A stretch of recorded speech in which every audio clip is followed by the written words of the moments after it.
Think meditation, escapism, ambience, loops, solitude and recuperation on this one. Grab a coffee, sprawl on your recliner, lie in a flotation tank, whatever it takes to undress your mind. I've been meticulous picking this top 10 for the journey for the next hour, so if you do bother to listen, if your soul isn't cleansed at the end of it, just listen again. Now, when being a teenager, getting into the harp probably isn't the first thing on every child's mind, but it certainly helps if your mother plays the harp professionally and she's encouraged you to take it up.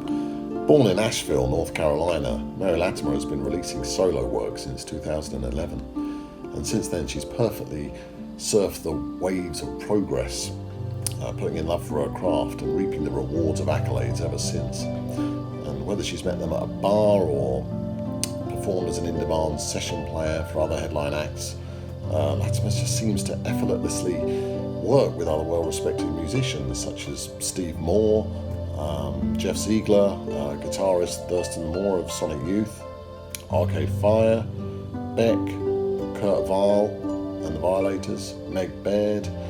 Mind you, the harp would certainly make a beautiful entrance, very difficult to ignore, I imagine. I think it's fair to say that At the Dam, produced in 2016, was probably her first major opening that introduced her solo work to a wider audience, inspired by a Joan Didion essay about the Hoover Dam. It must also be mentioned that in 2016 she worked with Jeff Zeigler on the score, Révélateur, inspired by Philippe Garrel's.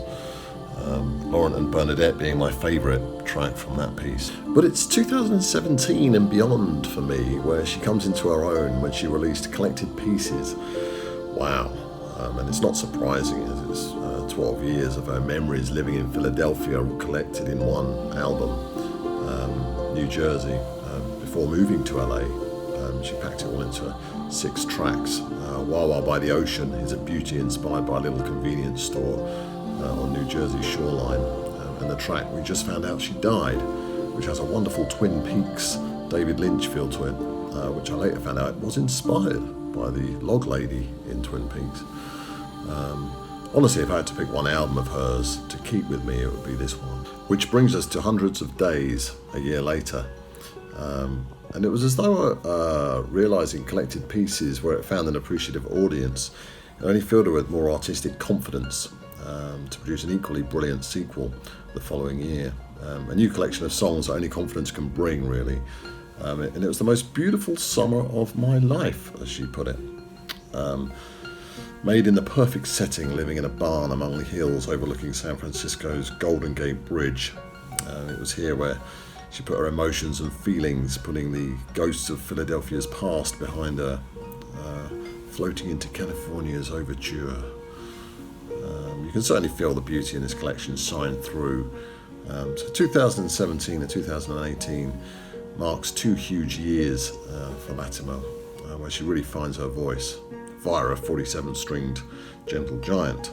And in 2019, she invited many artists to come and do remixes for her from her 100 of Days album. A great idea to expand the harp into other soundscapes. And then a year later in 2019, but released in 2020 during the pandemic, having met Slowdive's Neil Halstead at a music festival, she asked if he'd like to produce her next album, of which he agreed. Of course he did.